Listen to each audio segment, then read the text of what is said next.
Welcome to the Cantina Chatter podcast.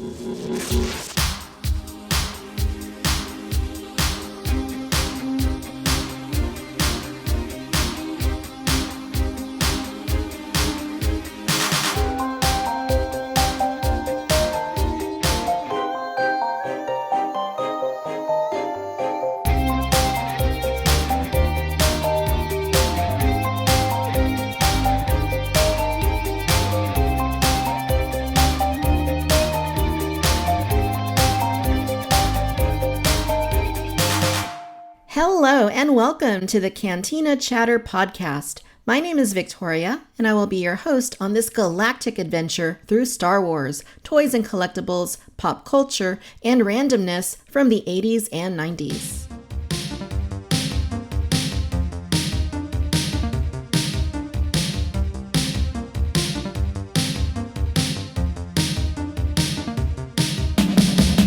So Dave, I got a question.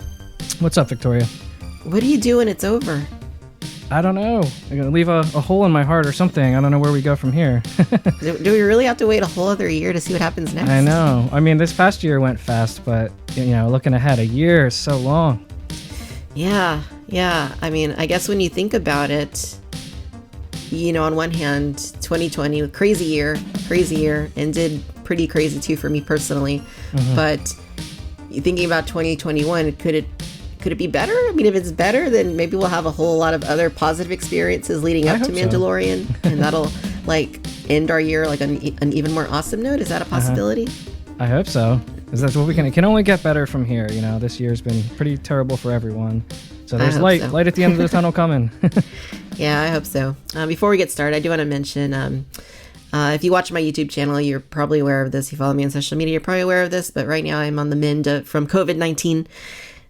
So Dave, I know you're aware of this. Yeah. But just want to put it out there that this thing is real. This thing is spreading. We can do our best to avoid it, but I felt like I was doing my best to avoid it, and it still got me. Mm-hmm. Thankfully, I'm almost 2 weeks with symptoms, and I seem to be doing better.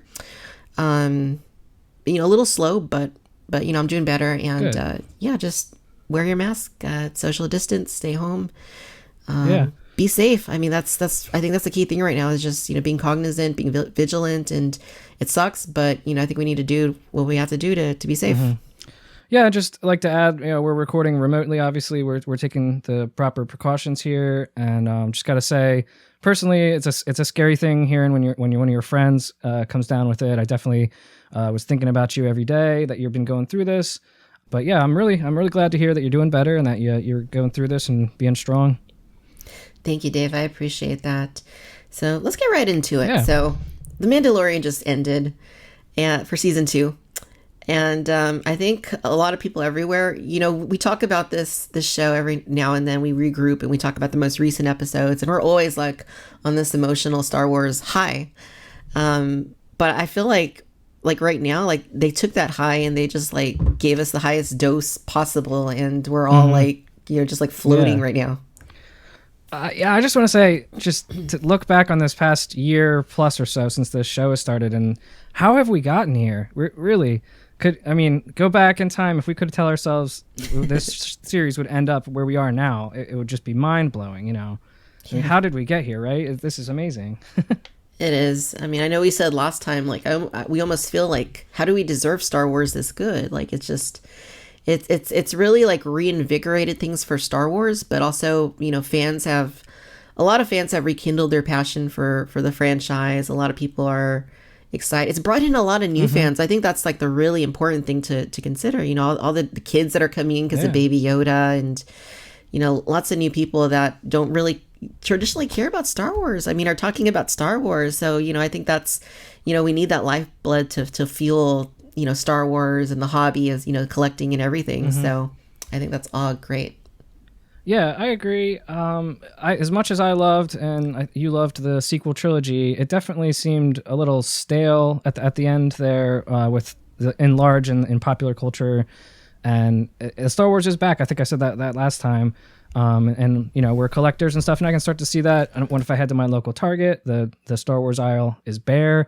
I'm seeing other people picking up Black Series, you know, Holiday Troopers. I'm seeing all the plushes and everything Star Wars just gone off the shelves now, which is a good thing to see. And just, you know, everyday people you see in your life, if you're wearing a Star Wars shirt, they want to talk about Boba Fett or the Mandalorian. And it's just great that, you know, there's no movie out now, but the talk of entertainment world right now is the Mandalorian. Yeah, it's really here. It's really, you know, Star Wars is having its huge moment in pop culture, and yeah, we're all here for it. We're excited about it, and you know, like you said, the merchandise is flying off the stores. You know, earlier this year there was tons and tons and tons of Baby Yoda stuff. People were like, "Well, it's 6 months late," and you know, this stuff's just going to sit on the shelves, but that's not true. This stuff is selling. People are buying Baby Yoda, and it's people of all ages too. Yeah, my kids are doing remote schooling right now, and I hear from my wife that all the other kids in the class were talking about Star Wars every week in her class. So it's really permeated everywhere, all age groups, new generations bringing into Star Wars right now, and it's a wonderful thing. Yeah, absolutely. So how do we want to approach this? Do we want to start with the most recent? Is that what we did last time? Yeah, you want to go start at the oldest episode and work towards the most recent? Yeah, let's do that. All right. Let's do the inverse this time. All right. So yeah, so this was the tragedy. Yes. So I read somebody online said when they saw that they started thinking of Darth Plagueis, which I guess it's kind of hard not to. Yeah. But, so yeah, I saw that, and the moment I saw that, my heart kind of sank. I was like, oh my God, what's going to happen? Like, you know, is Baby Yoda going to get eaten? Is, you know, what's going to happen? So, yeah, this is the one where we got like a huge character reveal, like that we had kind of already seen earlier in the season, but this was like the first time that it was like, bam, this guy that has been a phantom throughout Star Wars history, basically, kind of is. He's actually a really big deal, and you're going to see why right now. Yeah, like you said, my heart sunk when I read that title. But, you know, they get into it and stuff. And the moment that you see the Slave One come flying across the sky, I knew what it was right away. I'm jumping out of my seat. My wife is going, what's that? And I'm like, it's the Slave One, you know. You know it's coming. And just to see that and Fennec Shand come back from the dead, it was awesome, you know. I never really was one that was a huge fan of Boba Fett. You know, I always had, in my opinion, I thought people just thought he was a cool looking character, but I think Mandalorian has brought me around to the character. They did a good job developing him, you know, as the armored guy that you see, you know, alone from the Clone Wars where we saw him as a kid. But yeah, it was exciting. Yeah, I had the same reaction when I saw this ship, and my husband was just like, what's that? Like, he said, that's a weird looking ship, I think is what he said. And I always thought the Slave One looked like an iron, you know, like iron clothes. But it, yeah, like, I've always been a Boba Fett fan. Like, I think for the reasons that you mentioned, just the design I thought was always really cool. Of course, designed by Joe Johnston, who, you know, went on to direct Jurassic Park 3. And I don't know, I was always just drawn to like his mysteriousness, just kind of like, you know, we never saw his face in the original trilogy. He barely spoke. And then of course we get his backstory, you know, in the prequels, and we learn a little bit more about him, but you know, that's kind of the extent of it. Like we never really like got him fleshed out. A little bit in the Clone Wars, yeah, but not as like the adult bounty hunter Boba Fett. And I think that's one of the things that was pretty surreal, you know, to actually, after all this time, when you think about it, like 40 years since The Empire Strikes Back, finally get this guy like on screen doing like some really badass stuff and just kind of kicking ass. And it was really surreal. It really was surreal. Yeah, I just like that fight scene was awesome. Just seeing him with what he could do without his armor and seeing what a skilled warrior he is. He really took it to those stormtroopers with those gaffy sticks. But yeah, I'm around. I'm on board with the character now. I was always more of a Jango Fett guy, I guess.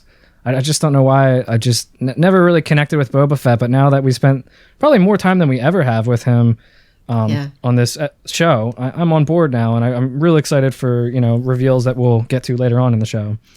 Totally. And I think it was just so smart for them to show how lethal he is without the suit, because the suit, historically that's always been like, oh, he's awesome because of the suit and all the things it can do. But then, or, at least all the things you think in your head that it can do. But for them to show him just be like lethal without it and then get the suit, like it just like really amped up like his awesome factor for me. Oh, yeah.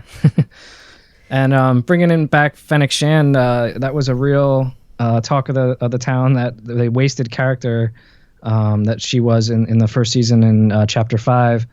But seeing her coming back, that was a real cool reveal also. Yeah, her robotic innards. So I do wonder if we ever get a figure of her, if she's going to have like a removable panel that'll show her robotic intestines. Yeah, I hope it's going to be from the second season here. Definitely got to include a helmet with it or not. But so far it seems like some of the figures we've gotten in Vintage Collection and Black Series haven't all been from the same season.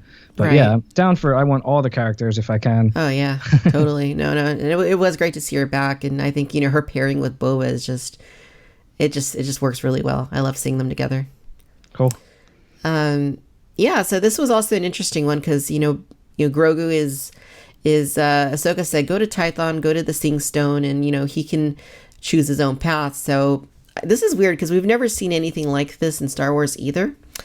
Every once in a while, Mando brings in the more mythological parts of Star Wars into the series, the Force, the Jedi. And this was something that, we've never seen like before, like in the films. I know Clone Wars and Rebels have done some pretty crazy things in terms of the mythology of it, but to see like that Sing Stone in live action and just like the force field around Grogu was really interesting. Yeah, I wasn't sure what was going to happen, and I think we had thought that maybe there would be another side mission episode in between here, and we get right to him, trying to contact the other Jedi, and that was surprising. That this season it seemed like it's more to the point than last season. There were definitely more detours, I think, in the first season. But yeah, getting to see that, and I was unsure if Grogu would even be able to do it, and when the Mando turns his back and we look and see that the force around him, that was really cool. Yeah, it was really cool. Really, really neat visual effect there.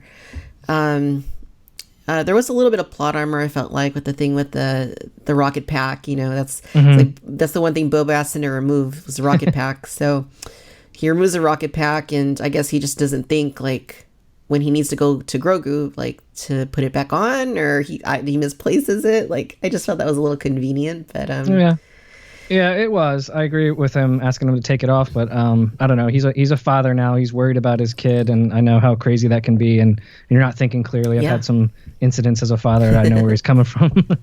Right on. Well, that's good perspective to have. And then in come the Empire, in come the Dark Troopers, and this is kind of our first time seeing the Death Troopers in action. So these guys are, Jon Favreau obviously at the helm of the Mandalorian. This was so Iron Man. Yeah, but they were really cool. They're scary. I think that's they're not just like robotic stormtroopers. They're like, you look at them and they're really like scary. Like, you just get a scary feeling like looking at them. Yeah, so. They're sleek and they're black and they're scary. And I didn't really know a whole lot about them before this. This is my introduction to those troopers and stuff. But were you familiar with them? I knew of Dark Troopers because of the toys. Honestly, that's really the only, and I knew of the Dark Forces video game, but it wasn't anything I ever played.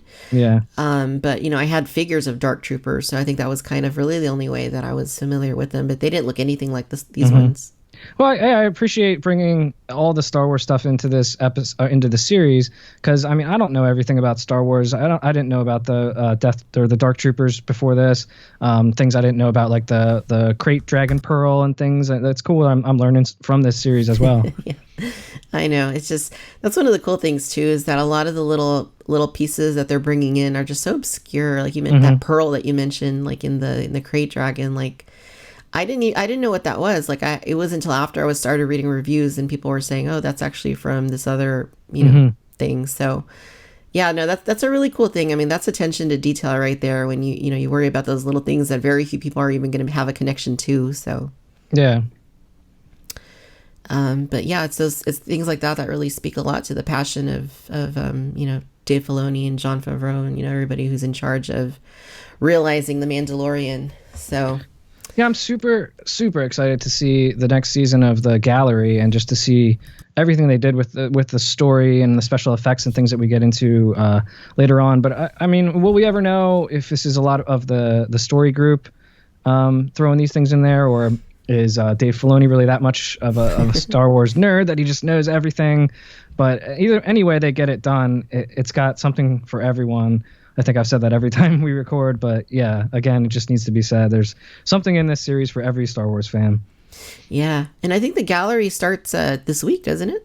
Yeah, I think so. On Friday, I believe. Yeah, no, I'm really looking forward to seeing that too. I thought the first season was pretty insightful. Mm-hmm. Just listening to all the people involved in their process of bringing Mandalorian to life, and I'd really like to see what they were thinking when creating season 2, because there's a lot of good stuff in there. Mm-hmm. So yeah, basically at this point in the episode, Grogu gets kidnapped, and this is pretty cool. Like, we saw Boba Fett back in the Slave One, and he's pursuing the Dark Troopers, and he's like, oh yeah, it's the the Empire, and I kind of liked that Boba didn't abandon Mando. Like, he said, we're gonna get your kid back, we're in your debt until that happens. And well, of course, he got his armor back from the Razor Crest before it went to spaceship heaven.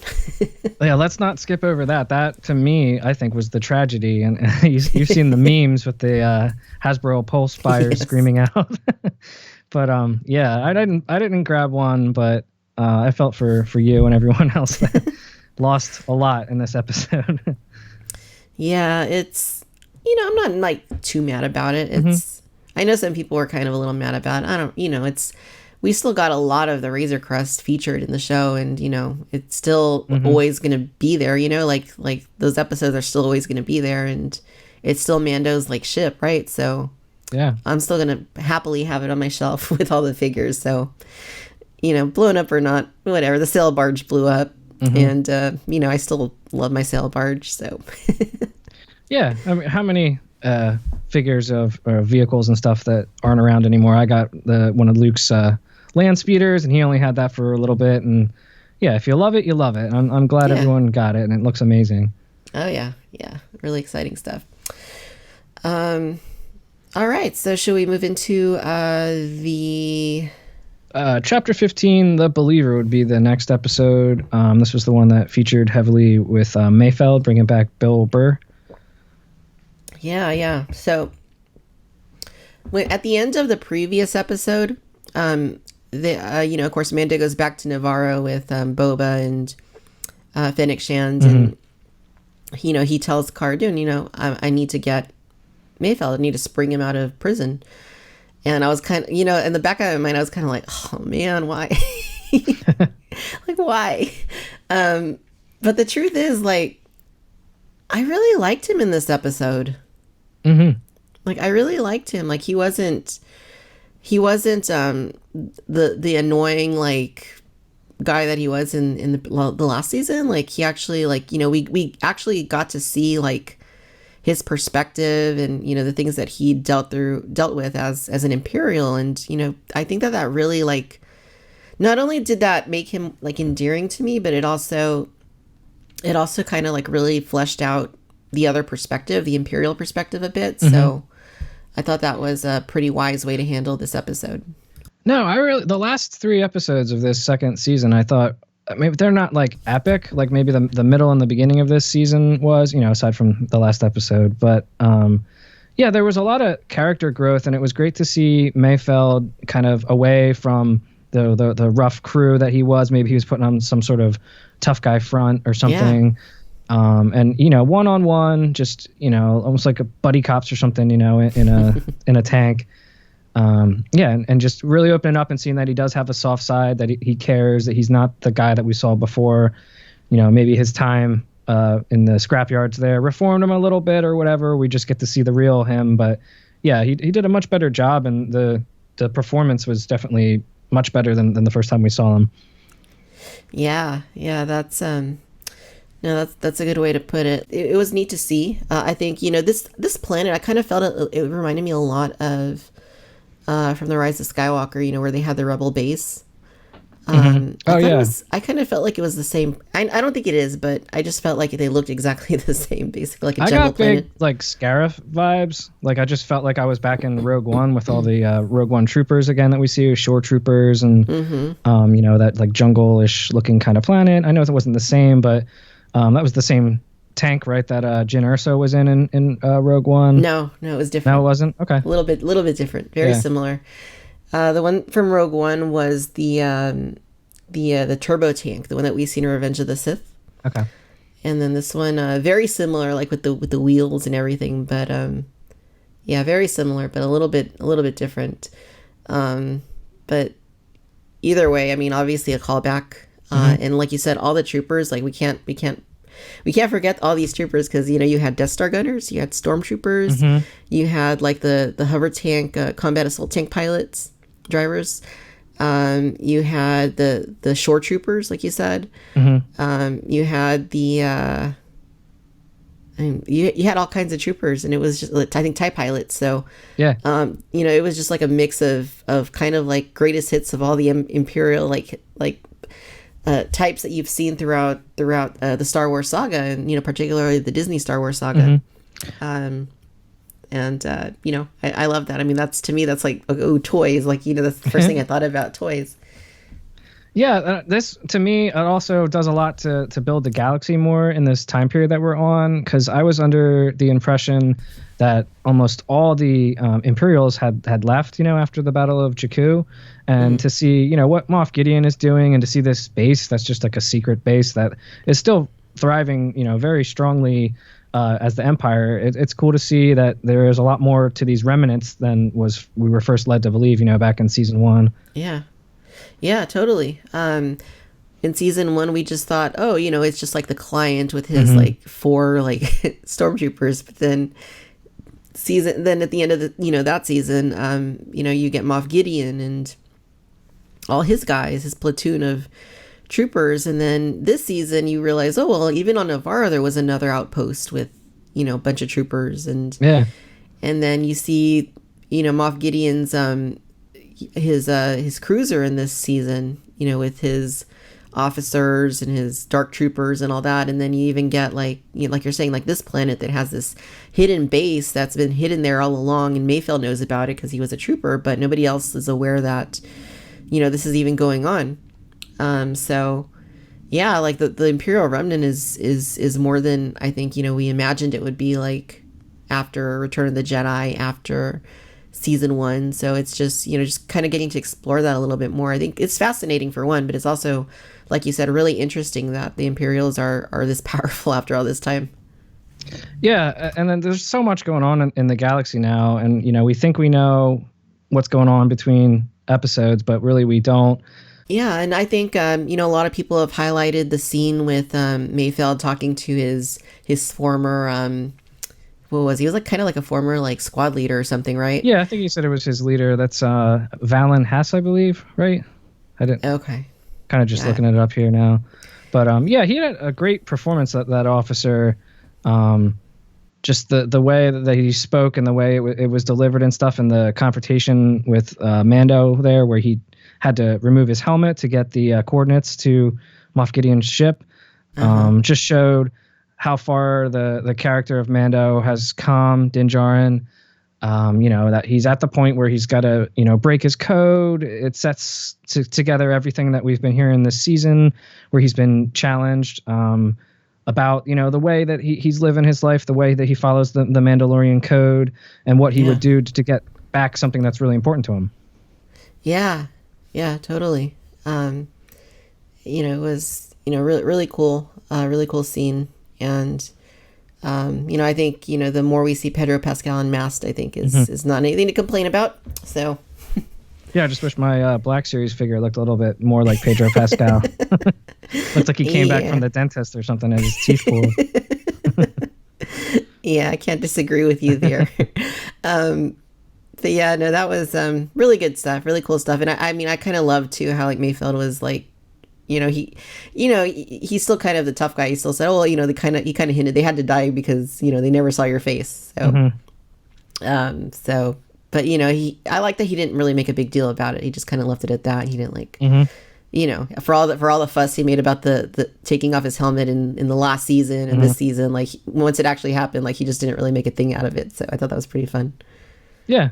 Yeah, and I think I've known people like that in my life that, like Mayfeld, that rely on comedy to get through. And when he's around everyone else on Razor Crest back in the last season, he was mocking the wearing of the helmet and stuff with his Gungan impersonation and stuff. But we see he's a sweet guy. He's looking out for Mando, no matter what he believes in. He's got his back at this moment. So that was cool. Yeah, totally. So, yeah, I guess at the end, they basically let Mayfeld go. I kind of thought they were going to take him with them, like kind of recruit him into their little cause, but, they just kind of let him go. So maybe we'll see him next season, maybe not. But, it was interesting to have him back for a little bit, I guess, at the very end of everything. Yeah. Let's not skip over the Slave One making another appearance at the end of this episode here, bailing him out with those TIE fighters and that sonic charge. Oh my god! Dude, when I saw that canister, I just like inside, I just like squealed in myself. Like I was like, oh my god, I know what's gonna happen. And then when it actually happened, I was like, it took me back to 2002. Yeah, I think I was caught up in it, and I kind of didn't know what was happening right away. Maybe it's because I'm thinking Jango Fett. I guess I didn't make the connection. When I heard that sound effect, I was like, whoa, that's cool, and that's when it took me back to Attack of the Clones. But yeah, that was really cool. Yeah, that was awesome. Yeah, Slave One coming in to save the day, very reminiscent too of Mando saving the day in earlier in the season when he went back to Navarro and they were in pursuit. The TIE fighters were in pursuit of the I don't even know what vehicle you would call that. It was kind of like the tank. Yeah, the new troop transport or whatever it was. The troop transport, yeah. Kind of similar to that, but now it's Boba that's kind of coming in to save the day at the last minute. So, that was all really cool action in that episode, just like with the troopers and the TIE fighters, the Slave One, and, just the whole thing of it. Like when you think about it, just, it's like we said at the beginning of this, like if you would have thought like when this all began that we'd have this kind of a fight with, TIE fighters against the Slave One, against this assortment of troopers and like Mandalorian like in disguise and like it just I never would have thought that it could get to that, but here we are. Yeah.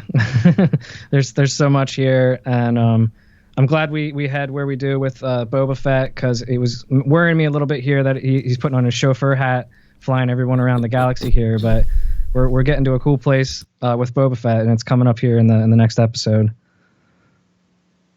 Yeah, totally. So I think we should also mention that Boba got he went to the armor polishing depot somewhere and got a new I don't know if he just got cleaned off his armor. He got a new spray of paint on it, but he's looking pretty darn good. Yeah, maybe all Mandalorians have spray cans like Sabine or something, and he just fixed it up, touched it up or something. I don't know, but I like the matte finish, and it looked cool. And yeah, it looked really, really cool. Really cool. So, if Hasbro's going to give us those figures, come on, get to it. There's, we need all the variants. I'm not going to complain one bit. So, you know what? I just kind of realized, I know I'm kind of, maybe it's a little bit of a tangent, but, that Imperial officer that we're talking about, Mayfeld's superior, his former superior, he was in Batman Begins. I just I just had that realization. He was Joe Chill. He was the one that killed Bruce Wayne's parents. That's right. Yeah. I looked him up then, and he was also the Ice King on Game of Thrones, right? Really? Yeah, for maybe one season or so, and then they recast him. Huh. But yeah, there's a lot of cool connections here with other things that we're into. I totally didn't realize that. That's the Night King. The Night King? Is that what you said? Maybe I say Ice King. Wow, yes. That's rad. That's rad. Yeah. Which Batman was that he was in? Is that Batman Begins, or was that the Ben Affleck Batman's? Okay. Yeah, that was the Christian Bale Batman Begins.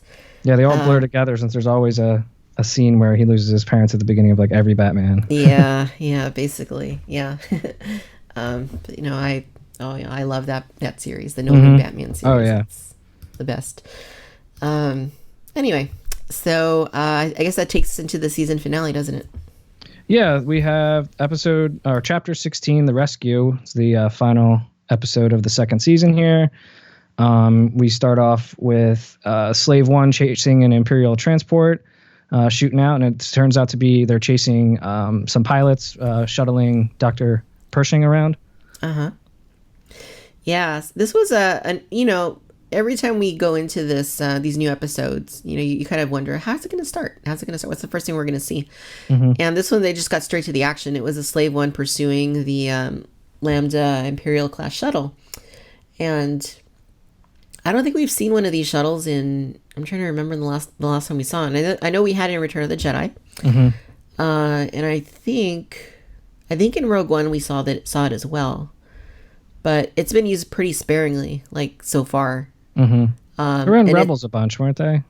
Yeah, in the animation they did use it in Rebels. Not in live action.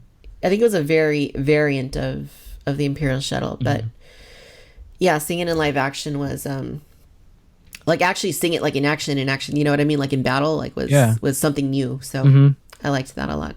Yeah, and I really appreciate the coming in on an adventure already in progress. It's a very Star Wars way to do something that we don't know how they found them, but they're tailing them, and we're right into the battle as the episode starts off. Yeah, and it wasn't really like. I mean, I thought about it afterward, and I was like, it's not really important that we know how they found it. I mean, obviously, if they knew where Moff Gideon was, it probably isn't too hard to track down the shuttle. Yeah. Maybe they were just like following it or something. But yeah, this was pretty neat. And, again, another moment to get a glimpse inside the mind of an Imperial officer or pilot and, kind of just see what their, get their 2 cents on the situation is. And I think that's cool because, we really didn't get that in the original trilogy. They were just the good guys and the bad guys, right? So... Yeah, and it's nice to see even the pilots themselves aren't on the same page, the ones that saying, I don't even know this guy, look, let's work something out. And the other one is obviously out for blood, just murders his comrade, his friend there. And he turns out to be a real bad dude, really taunting Cara Dune. And again, we're looking more into the depth of the Star Wars history here. We're talking about Alderaan, we're talking about Death Stars, and how many people died, just really talking about that, for the first time ever. Yeah, good point. That was, pretty tense, that moment there. So yeah, and then another interesting thing is the way they've been kind of handling like the logo, like the Mandalorian, right after these opening moments, and then the music's been different the last couple episodes. Did you notice that too? I didn't notice the logo, but the theme song not being there, music, was right? The music's different, yeah. So yeah, this the rescue. So. Like in your mind, you're starting to get ready. Oh my God, this is it. They're going to go after Moff Gideon. This is the whole season leading up to this moment. And it was exciting. I think the first thing that happens after this is they go to this unnamed planet, right, with the smokestacks. Yeah. Yeah. So we see a familiar ship parked outside a bar or some sort of cantina. Yeah, there's so many cantinas in Mando. Have you noticed that? Like, yeah. So this is Bo-Katan's ship, and we saw it. I think the last time we saw it on screen was in season 7, Clone Wars. And this is the first time we've seen it in live action. So I thought that was really exciting. Like just like it's one of just those little things that you think about. It's like, oh shoot, like there it is, like in live action. It's kind of cool. Yeah, my emotions are just so high when I watch these on Friday mornings and stuff like that. And I knew that I should recognize the ship, but then I'm kind of trying to pay attention. I'm like, I know that ship. What's going on? Not just, as you can tell from today, I'm not so great with the ships, and everything about them. But I knew I should know it. And then when I saw Bo-Katan, I'm like, okay, I'm here. I caught up. Yeah. I always thought those ships were really neat in Clone Wars, like just the way like the wings fold up. And I think Darth Maul had one too in Rebels. Didn't he? A very similar vehicle. I don't remember, to tell you the truth. Yeah, I think it was kind of like, it was one of those same style ships, I believe. So here's Bo-Katan again and Costco Reeves. I didn't know that we were going to see him again this season. Hmm. So I thought Bogatan was really cool in the last episode Oh that she yeah. was featured in. So, and of course, a lot of history with that character. If you follow the animation and everything. So, really cool to see her back, and a little bit of a tense moment there though with Boba coming into play. Yeah, it was cool to see. Maybe we weren't lied to in Clone Wars. Then we heard the backstory of Boba Fett and Jango Fett. Again, she calls him, not a Mandalorian right after she hears his voice, and I guess she puts two and two together that he's, a clone of Jango Fett. So we see there's some wiggle room there. Is Boba Fett Mandalorian? Is he not? I guess it depends on your point of view and what part of the Mandalore you come from. But yeah, and then the fight and just seeing him, it's noticed everybody leaves after the fight happens. The place clears out pretty fast. Yeah. And we get, more into, what happened with the siege of Mandalore. Like she says, she does say that they were all Mandalorians and that if they fought, half as hard as they did right here, that they wouldn't have lost. Right. Yeah. It was a cool little battle of, and they seem to be pretty evenly matched also. So, for all the awesome stuff Boba did in the last few episodes, like, he's not the only one out there that's, that has these capabilities. Basically any sort of, like Mandalorian or, even like you're saying, like, is Boba Mandalorian, he's pretty evenly matched here. So. Yeah. And how cool is that Mandalorians are so rare and you see two Mandalorians walk into a cantina to confront two other Mandalorians and yeah, good point. Yeah, that was really cool. So basically, I think Din Djarin says, "Oh yeah, they got the kid," and that's basically all he needs to tell anybody, right? And they're like, "Okay, let's go get him." Yeah. So that was that, and of course they formulated their plan at this point with Dr. Pershing, and he's kind of just, I like Dr. Pershing even in the first season. I didn't feel like he was like a bad guy. I just felt he was like kind of like Galen or so. He's just kind of like being forced to do stuff he doesn't really want to do. So I kind of wonder what happened to him because we didn't really see after this scene, but I assume maybe he's back with the rebellion or the New Republic now. Yeah, probably interrogating him, and I don't know, who knows, but so to formulate their plan. This isn't a plan that I think we've seen this in Star Wars before. I mean, you're basically pretend you're an Imperial and infiltrate the Imperial base, the Death Star, the whatever. We've seen this in the films. We've seen it in the animation quite a bit. Basically the same thing here. It's just, they're using the shuttle to kind of, make a play at getting access to Moff Gideon's cruiser. Yeah, I'm really glad that Dr. Pershing was there. I think in this moment we see a little bit more depth into where Bo-Katan is at this moment. Earlier in the season, it just seems like she knew everything about everything. She's got it all figured out. And we see that she probably was greatly underestimating Moff Gideon and the size of his forces and stuff. And they definitely get a lot of knowledge from Dr. Pershing, and it makes their plan go better and smoother. Yeah. But yeah. Yeah, totally. He had a lot of insight to give. Now, during this little this fake pursuit, I kind of felt like Moff Gideon was gonna kind of stop it before they got into his cruiser, and they were gonna have to make a new plan. But I don't know. I don't know if he fell for it or if he. I don't know. I just kind of felt like. We talked about like convenience a little bit earlier. I just kind of felt like this was another one of those moments that was a little bit convenient.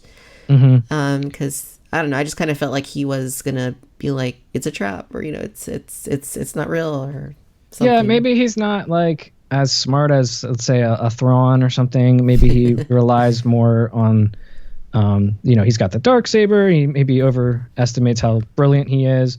He always, he has no allegiance to anyone, any of his men. We saw at the first season, he just kills as many stormtroopers of his as he wants. And, he sort of leaves the bridge, everyone for dead. But yeah, I was surprised too that light cruiser is a light smaller than you'd think it would be, seeing that the TIE fighters and the shuttle going in, how small that launch bay was. But yeah.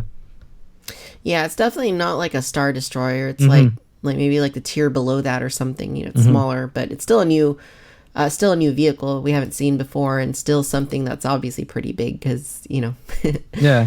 But yeah, no, it was a, you know, neat moment. Of course, you know, the action, like once they come out of the cruiser and, uh, you know, battling with stormtroopers. We've seen that plenty of times this season, right? And the stormtroopers are always kind of just not really a threat. They're just kind of there.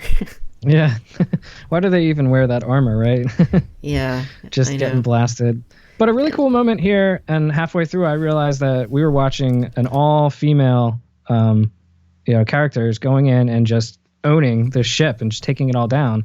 Which, conveniently they left the male Mandalorian from earlier in the season off this mission or something. But that was a really cool moment. You know, we went from in the original trilogy having 2 women in the entire galaxy to now the main focus of this party here is 4 women just, mowing everyone down.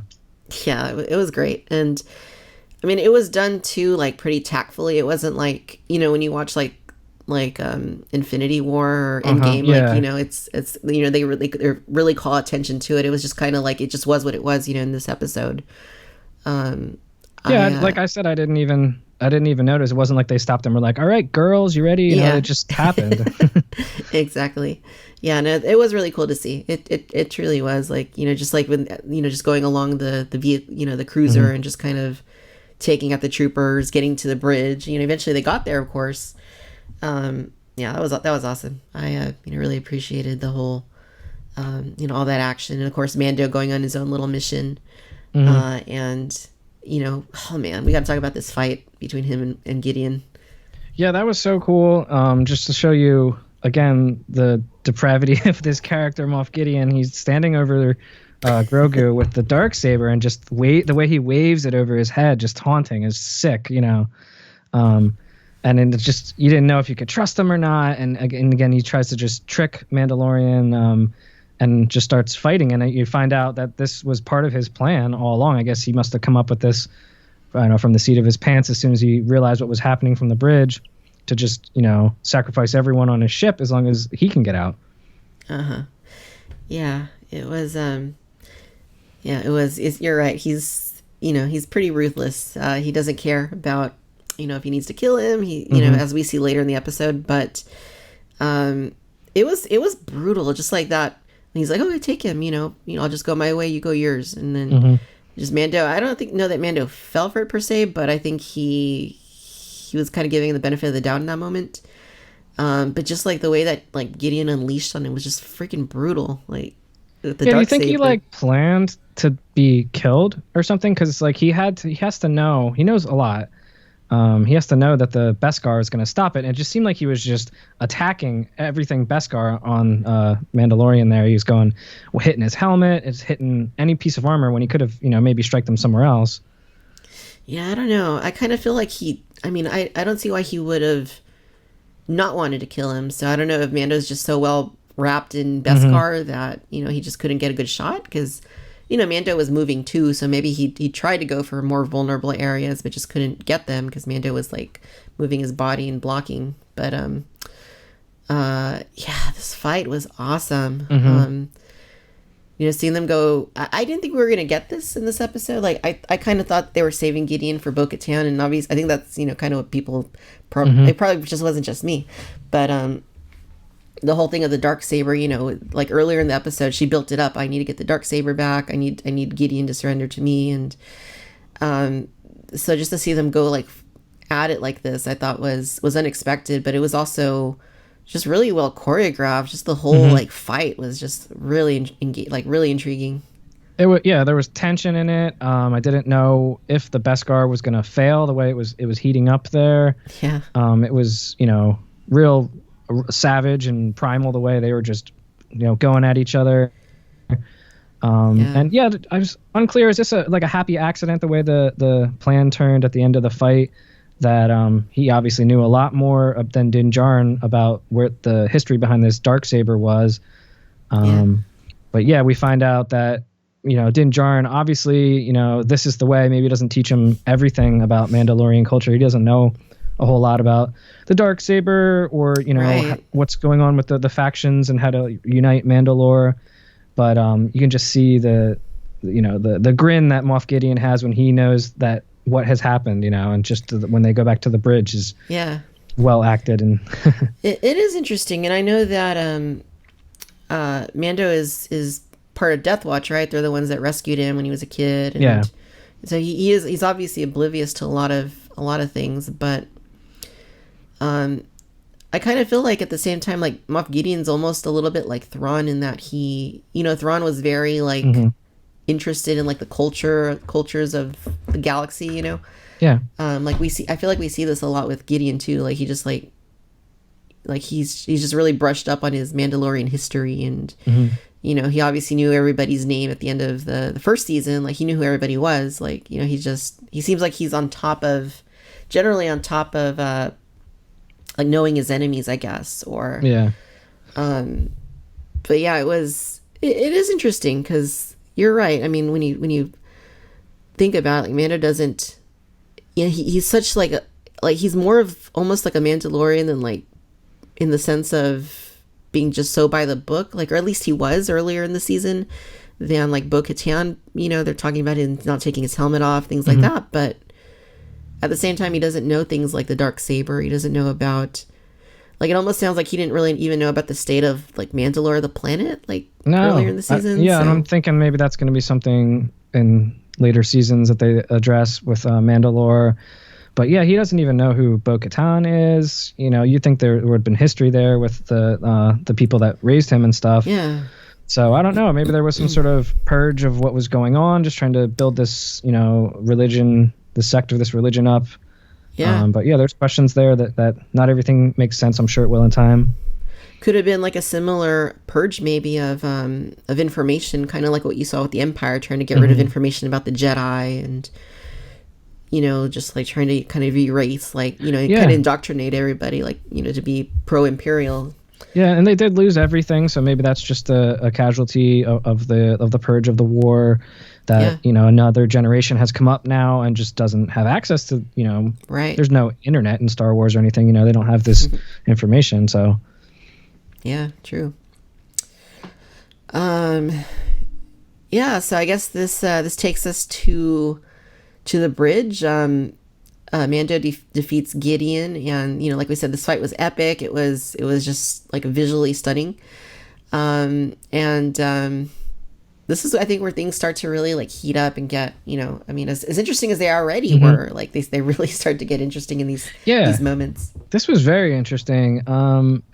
We wondered how Bo-Katan lost the Darksaber. She was gifted it from Sabine at the end of Rebels that we had last seen Bo-Katan.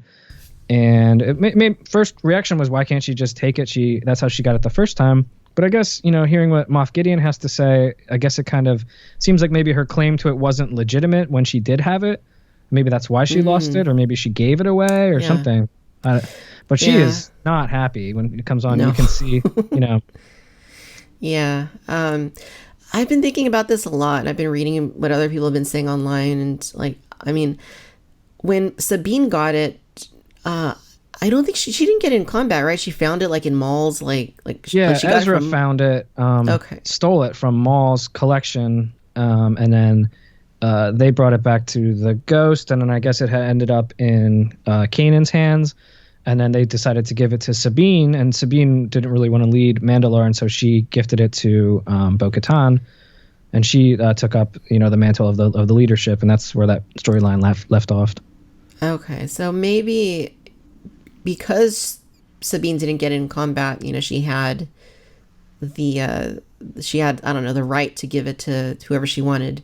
She gave it to Bo-Katan, who didn't need to win it in battle because Sabine didn't win it in battle. But then she lost it, so she had to maybe in battle. I don't know either. I don't know if what we saw in Rebels was legitimate or not. I think that's a question to be answered later. Yeah.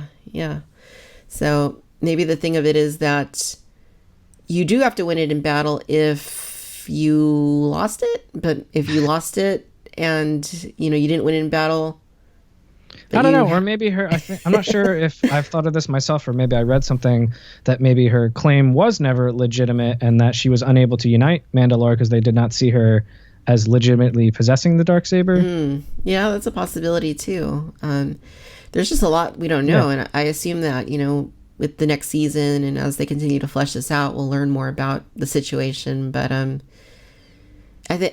think you're right. It kind of feels like Bogatan just didn't. She thought she was going to have it easy, I guess. Like she was, she got handed the saber easily, and she was going to get it back pretty easily. But then it turns out that that's not the case. So there's a lot more complexity here, and stuff that needs to be dealt with later. But yeah, it is interesting. Yeah, there was a lot there in those few seconds, and Moff Gideon took quite the delight in the predicament they were in. Yeah, that was a great some great moments there. And then, okay, this is where the Dark Troopers come back. And, we kind of glossed over, I guess, the impact of fighting a Dark Trooper one-on-one for somebody like Din Djarin. And that was not easy for him to do. Oh, man, that was a fight in itself, too. And seeing how strong Beskar is, that you can punch a helmet through a wall and it still holds up. I didn't know you could do that. And then you think back to Attack of the Clones when the Slave One ramp door hits Jango's helmet and it leaves that little dent. So okay, yeah, is that how he gets the dent? Yes. Okay. That's how he got the dent, and the only reason they did that was because Boba had the dent on the helmet. So I guess Lucas thought it needed to be explained in Attack of the Clones. But are we clear that Jango Fett's armor was Beskar, or I think I've heard it's Doris Steel or something else it was called in Legends or something? Yeah, I think Dura Steel. I don't know if that's what the Dark Troopers are made of, but yeah, it's probably one of the hardest metals next to like Beskar. Yeah, so I think we're in murky area here now if his actually has Beskar armor for Boba Fett or not, but yeah, I wondered the same thing too. I'm like, how did he get that dent? If you can punch it through a wall and then the helmet's fine. Yeah, I don't know. It's interesting, but did you get Terminator vibes from that moment? Yes, that was right. This is multiple times. I think I've mentioned it before when we've discussed. There's a lot of Terminator stuff that I feel like callbacks, whether it be music or just even the way that the robots moved in this and everything. But yeah, it was like, seeing the Terminator at the end of the first one, just like pulling at the door open or going after her. But yeah. I definitely thought that. Not to mention Michael Biehn too earlier in the season, but yeah, no, like I said, these Dark Troopers were scary, and he barely like survived his encounter with the one. He found the weak spot eventually, but just kind of makes you wonder what didn't happen next. In the show happened. Probably all would have died, I guess. Yeah.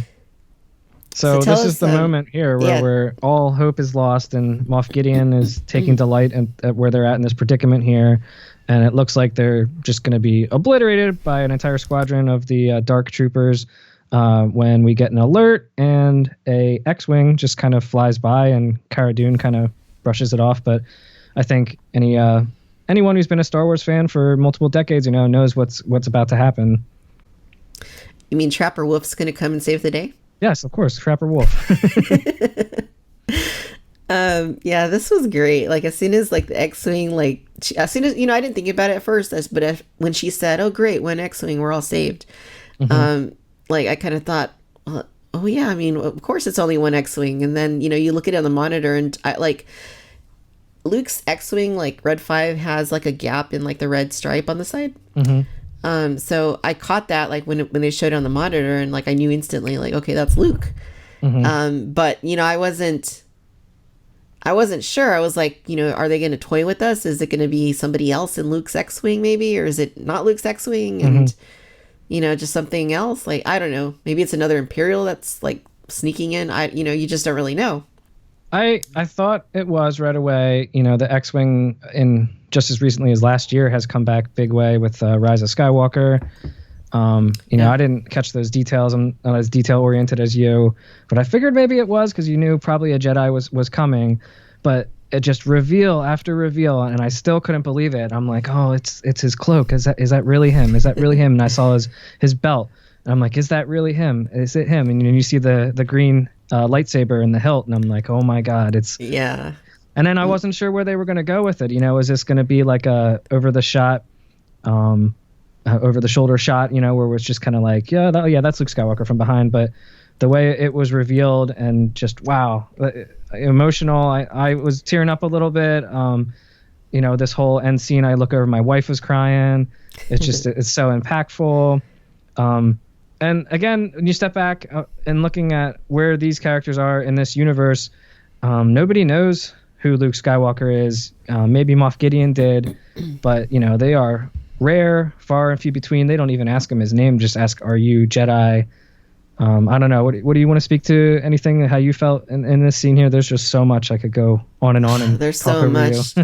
Since you bring up Moff Gideon, I got to shout out Giancarlo Esposito's reaction to like learning that like who's here. His glee just melts away into all out fear, terror. And it leads me to think that maybe everyone in the Empire knows of Luke Skywalker when he hears that the Jedi is coming, and probably the only Jedi they've ever heard of, and it's just like, oh no, what happened to our Emperor? Yeah, he's terrified. Like, I think the guy deserves an Emmy based on that reaction alone. And yeah, you got to be thinking if Gideon knows who this is, and it's clear to me he does. He says, assume I know everything. I think he knows who's coming. This is the guy that blew up the first Death Star. This is the guy that had a huge hand in obviously bringing down the second Death Star. This is the guy that they think is responsible for killing their Emperor, for killing Darth Vader. And he's here in these desperate last moments in this battle. What's going to happen next? So, Gideon's got to be thinking all these things, and his terror is justified. So there's that, but I also, like everything you said, like when I saw him from behind with the cape and the lightsaber, and like my heart was just like pounding. Like I was like, is it the COVID or is it the show? That's what I was thinking, but I knew it was the show. The show just got me like so like on edge. I was like in tears, and I was like, I told my husband, I was like, do you know who that is? And he says Luke Skywalker, right? Like, you and my husband, who's not a huge Star Wars fan, he knew. And I was just like, I was in tears. Like I was just like, this was like, I don't know, it was just so special. Just the way they handled it, just just like actually making that happen. And it's not so much for me that it's like it didn't feel forced, like it made sense that it was Luke to me. With Grogu going up to the Sing Stone and reaching out. I mean, who's the one Jedi that's out there trying to find students, in this time period? Who's the one Jedi that is a fully fledged Jedi at this point? Yeah. It just makes sense. I mean, it wouldn't make sense for it to be Ezra. I mean, Ezra at this point, I think, is still lost out in space, according to what Dave Filoni has been hinting at. Obviously Ahsoka didn't want the responsibility.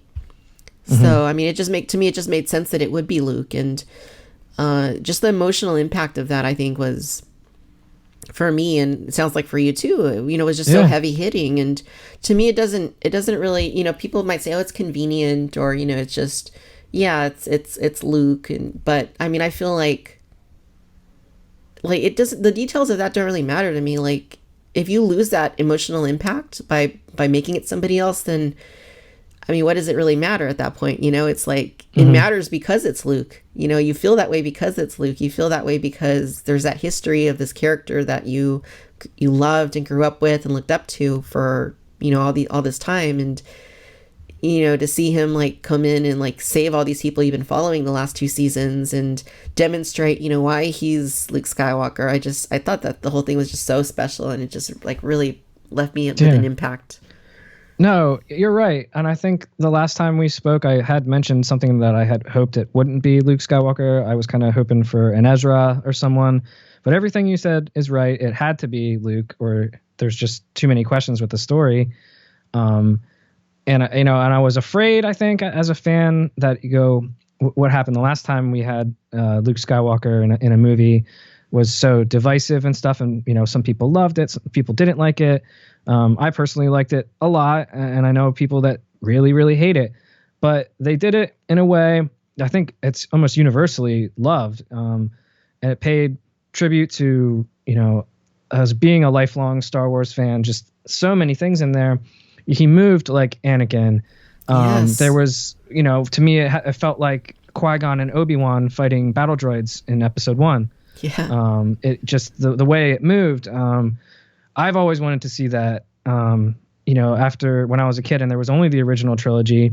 I didn't read the books or anything, but I had friends in school who read the now Legends books, and I would ask them, what happened to Luke Skywalker after Return of the Jedi, and so many things in this series. With Boba Fett, if it's Luke Skywalker, we're getting closure and we're getting the story moving on, from Episode 6, all these decades later, and again, they did it the right way, and it looked good, and it was amazing how it came together and how they were able to use Mark Hamill, but yeah.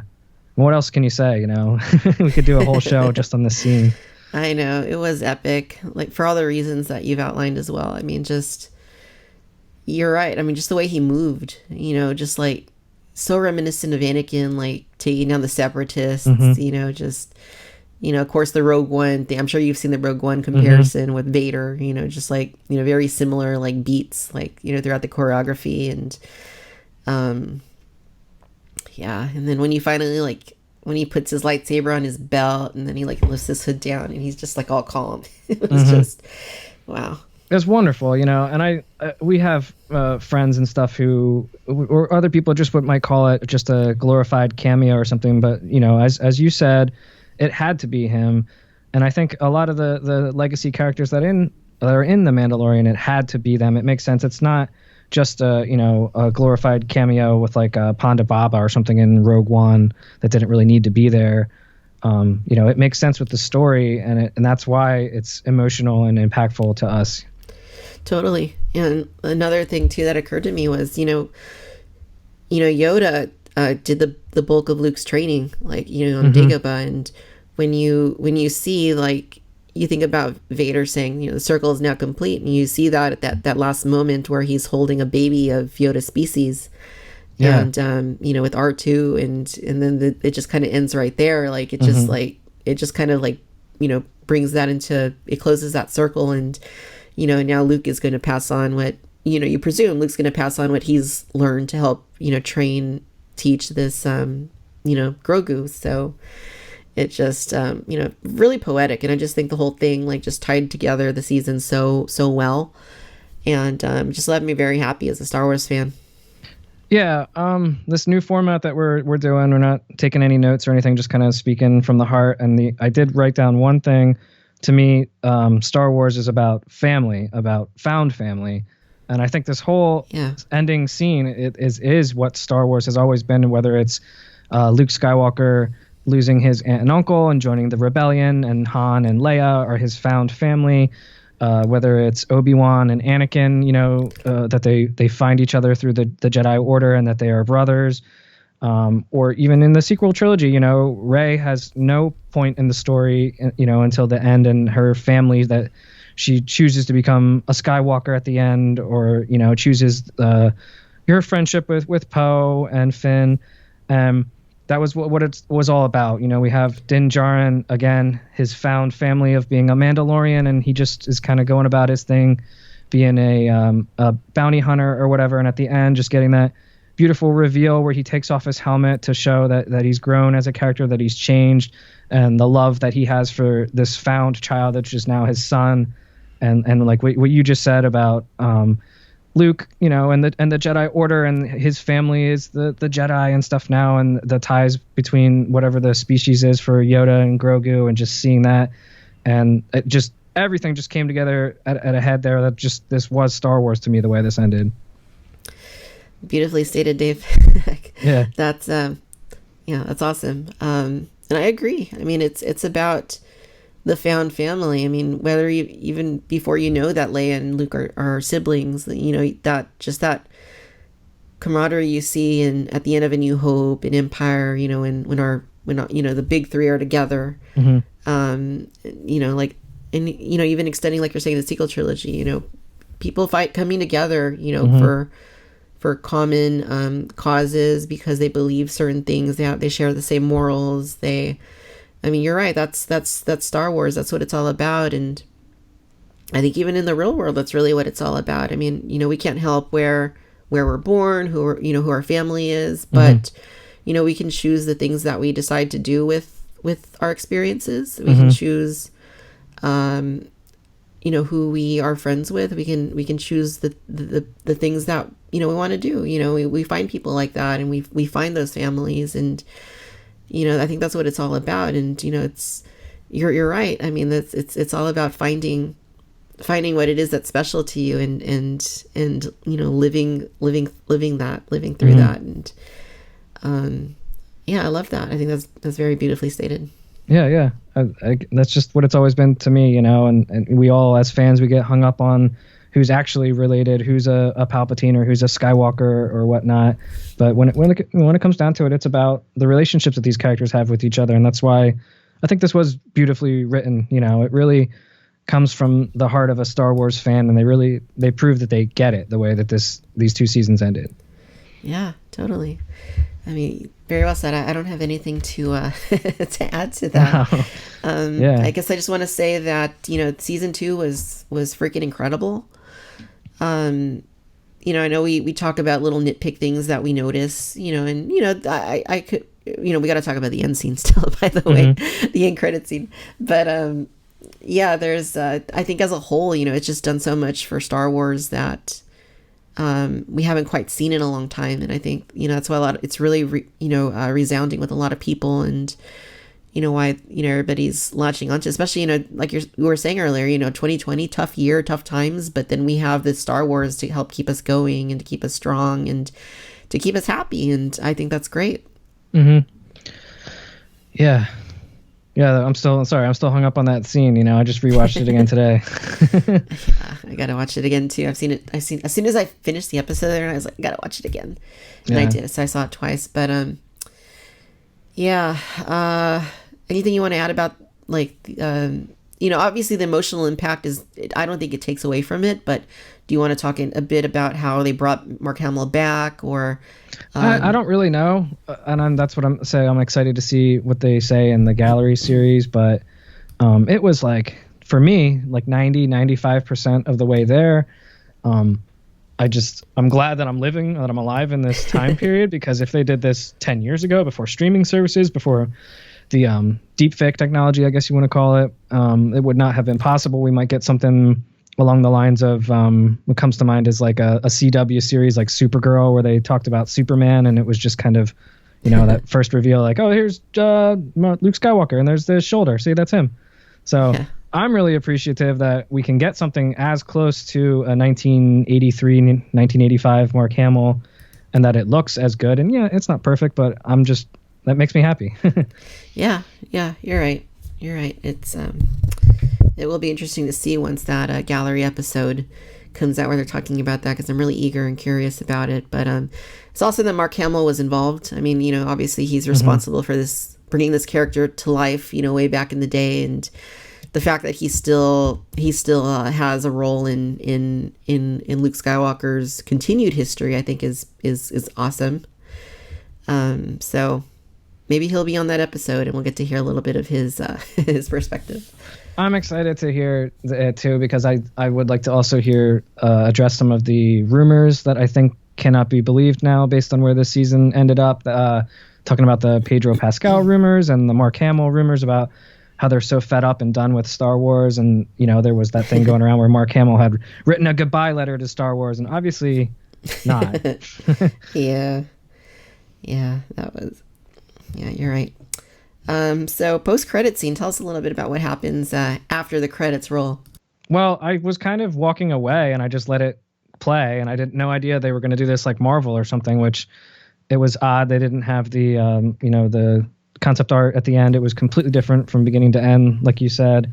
But man, when that pops up, I'm like, oh my god, that's Tatooine, right away. And, oh, that's Jabba's palace. And you go in there, and we see Bib Fortuna, all living at large now. And, yeah, literally. Yeah, and they come down, and it was predictable, but I loved it, and I thought that it would be Boba Fett coming down there with Fennec Shand, and I think it did such justice to the character of Boba Fett, because him to be a scoundrel.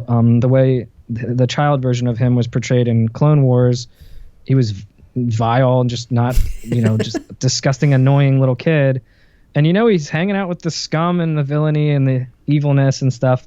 And he was so nice in in this, and it just seemed off. And he was like basically, like I said, a glorified chauffeur, and he just went right back to business. And that's exactly what Boba Fett should do. And I'm so excited to see that we're going to get a book of Boba Fett was revealed at the end of this post-credit scene coming this time next year, Christmas time, 2021. Yeah, it was. Yeah, that shot of Jabba's palace, I was like, no way. I was like, really? Like, how can that be? And like, you know, they take you inside the Jabba's palace, and I just like, you know, as a kid, I adored, you know, those moments in Return of the Jedi, just like, you know, all the aliens and all that stuff. You know, so that's my favorite stuff when it comes to Star Wars. And we're in there in Jabba's palace after all this time, and yeah, it was just another moment that was pretty surreal. And you know, the Gamorrean guards look pretty awful, I thought, but you know, you kind of just overlook those details. The fact that you're in Jabba's palace and Bib Fortuna, I'm like, really? Like Bib Fortuna? He's here. I wasn't sure that it was him at first. I'm like, he's very big, but it looks like him. Is that him? Yeah, it didn't sound like him either too much, but yeah, it was yeah, the end credits say Bib Fortuna, so played by Matthew Wood, who, you know, of course has been sound designer for these films for a long time. But yeah, no, it was a great moment. And just like the way he gets like taken out, like Boba's like, you know, he's back to, like you're saying, back to business. Like yeah, he's obviously, Boba's progressed, it seems like, since Return of the Jedi. Like, you know, he was helping Mando, but he's still Boba Fett, right? He still has things he's got to deal with. You know, he's still got business to take care of. And you know, he just kind of like walks in there like a boss and just like takes Bib Fortuna out and takes his throne. And it's just like something out of a comic book, like just that last moment, that shot. Well, I think you mentioned in the last episode, it's nice to just be back on Tatooine. And if that's where we're going, give me more of it. Give me the crime, the scum, Boba Fett. You know, I think there's going to be a lot there to get real excited about. Yeah, I'm all for that. If this series is like the scum and villainy aspect of Star Wars, like I think it's gonna be awesome.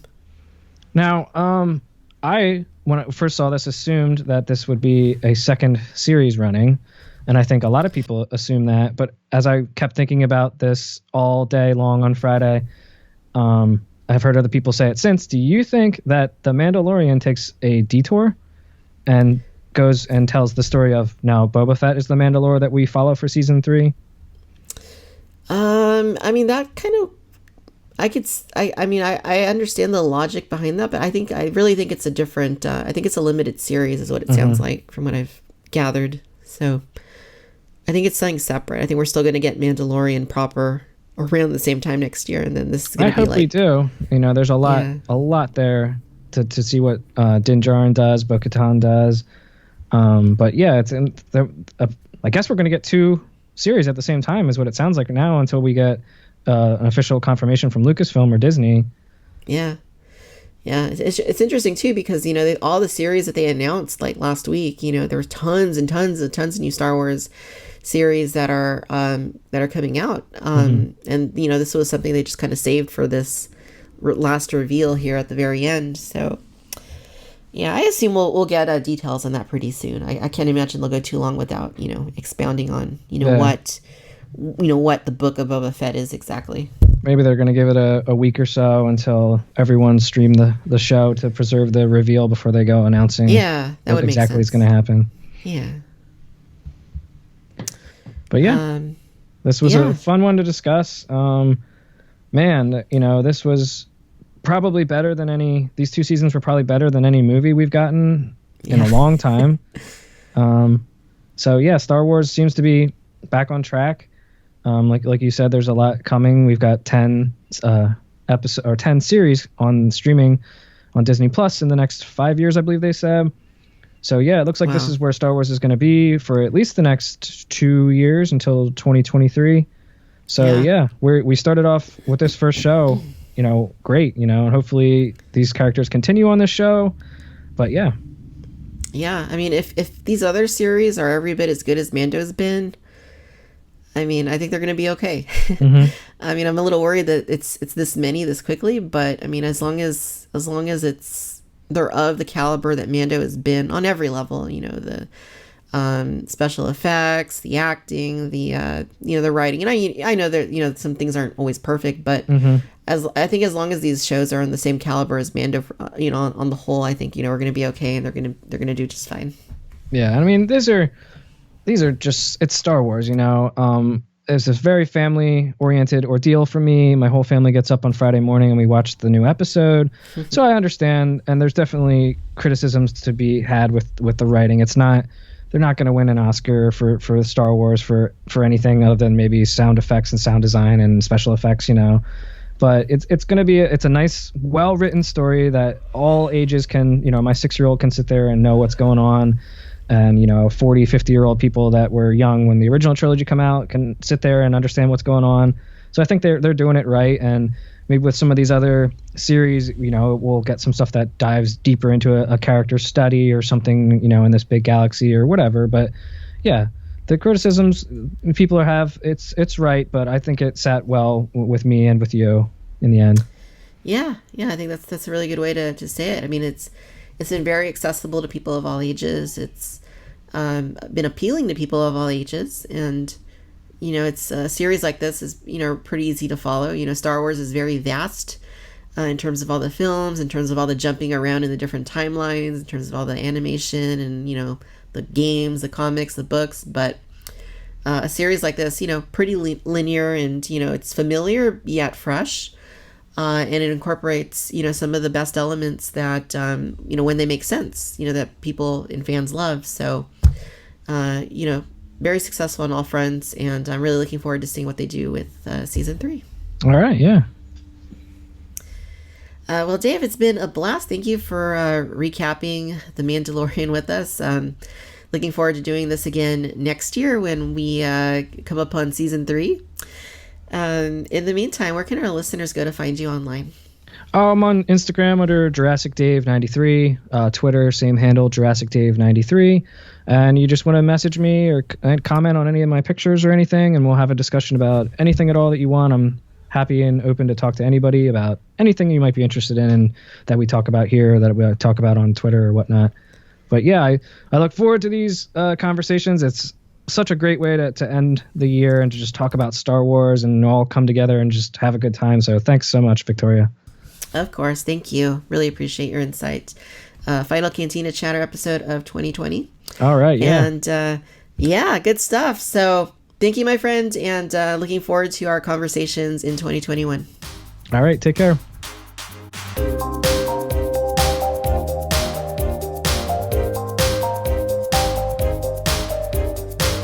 And that's a wrap for this episode. Victoria's Cantina began on YouTube, and you can find plenty of toy content on the Victoria's Cantina YouTube channel. We are also on Instagram, showcasing toy photography at Victoria's Cantina, as well as Facebook at Victoria's Cantina, and on Twitter, ranting and raving about toys and other nonsense at Vic's Cantina. For fun and random toy clips, follow us on TikTok at Victoria's Cantina. Got a question or something you'd like to share with us? Drop us a line in the fax machine. You can email victoriascantina@yahoo.com. If you are so inclined and wish to drop a coin in the tip jar, we are on Patreon, where you can gain greater access to the channel while helping to keep the content rolling. For VC branded merchandise such as t-shirts, ball caps, mugs, and other fun stuff, visit us on Teespring and TeePublic. Links to all of these magical places can be found in the show notes. Do you got a minute or two? If you are listening on Apple Podcasts, please leave us a 5-star rating and drop a brief review explaining why you enjoy the show.